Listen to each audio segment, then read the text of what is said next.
recorded in beautiful Loveland, Colorado. Welcome to Peace, Love, Moto, the podcast for motorcyclists seeking that peaceful, easy feeling as we cruise through this life together. Are you ready? Let's go!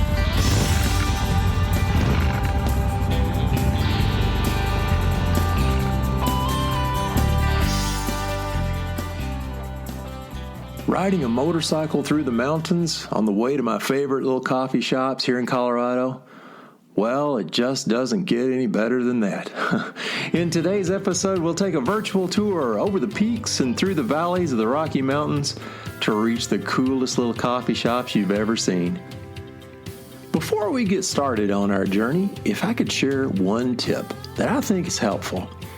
In the past, I used to carry with me into a coffee shop my phone and my earbuds, and I would sit there very comfortably and listen to my favorite music while I sipped on a latte. But what I found, though, is that really blocks just about any opportunity to talk to a stranger because they're probably not going to interrupt me when I have my earbuds on. So instead, what I do these days is I carry in a book or a magazine instead if I need that kind of distraction. And then if somebody comes by and maybe they notice my motorcycle helmet and my gear and they want to strike up a conversation about bikes or whatever, they'll feel more open to do that maybe. You know, you never know who you're going to meet. It reminds me of a funny thing that happened when my wife and I were visiting Hawaii a number of years ago. I got up early one morning and walked down to a tiny little coffee shack that was just right off of the beach. I ordered my typical favorite, warm vanilla latte, and I stood there, and I waited, and I waited, and I waited. Of course, I was in no hurry, but neither were the baristas, it seemed.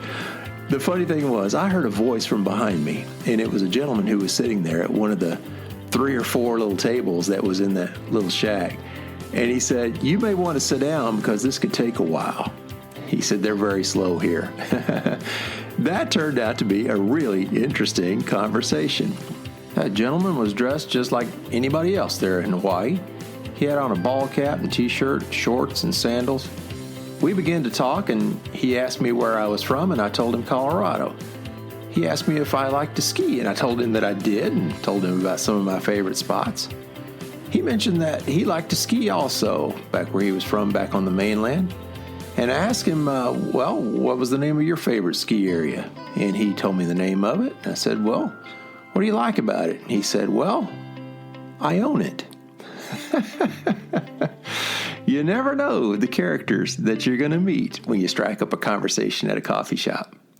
About a year or so ago, I got so enthusiastic about the little coffee shops that I like to ride to here in the mountains and the routes I ride to get to them, that I created a little website dedicated to that, just so that I could have something to share with my friends. So I'll have a link down in the description area, but it's called Moto Coffee Stops. So it's motocoffeestops.com. There you'll see pictures and descriptions along with some maps that I'm trying to work on and try to get up to date. But I'll describe a little bit of that here as we take a little bit of a journey together into the Rocky Mountains in search of coffee shops. We'll begin in our home base of Loveland, Colorado. We'll start riding west on Highway 34.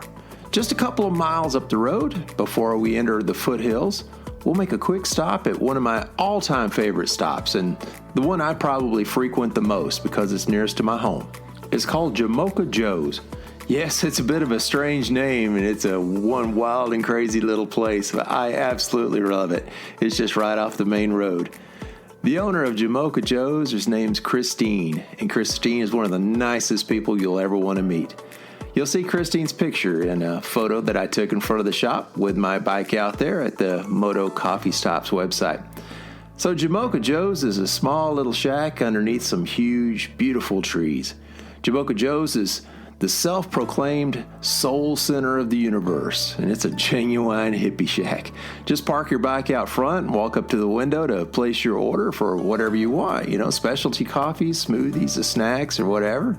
I especially love the morning burritos there.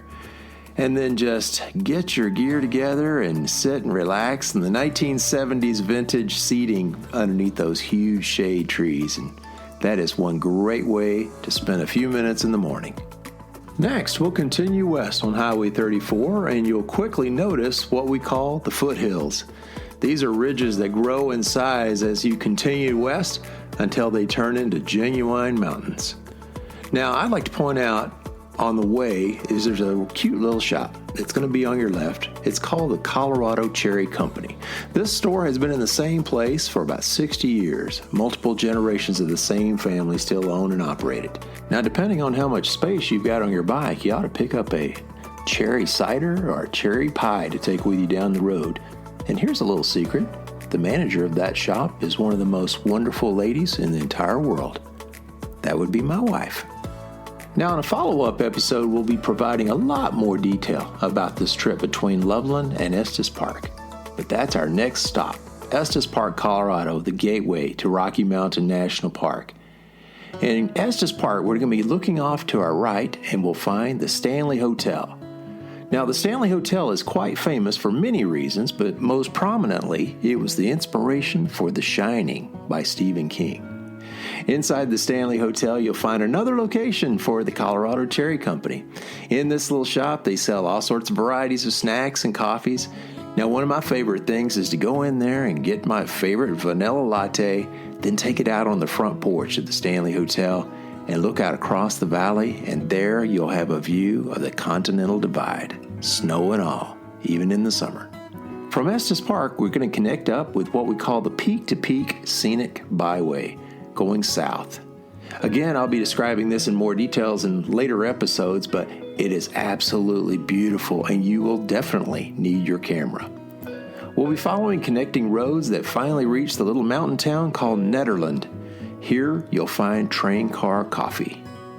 This little coffee shop was built literally within 1800 circa train cars. Be sure to order a bag of freshly made donuts and don't forget the powdered sugar. Now, right next to the Train Car Coffee shop is the Carousel of Happiness. This is a can't miss. This indoor carousel was made single-handedly by the loving hands of one man, Scott Harrison. I plan to have a whole episode dedicated to my friend Scott. Finally, we're going to turn to the northeast to reach Lyons, Colorado, and the Barking Dog Cafe between Boulder and Estes Park.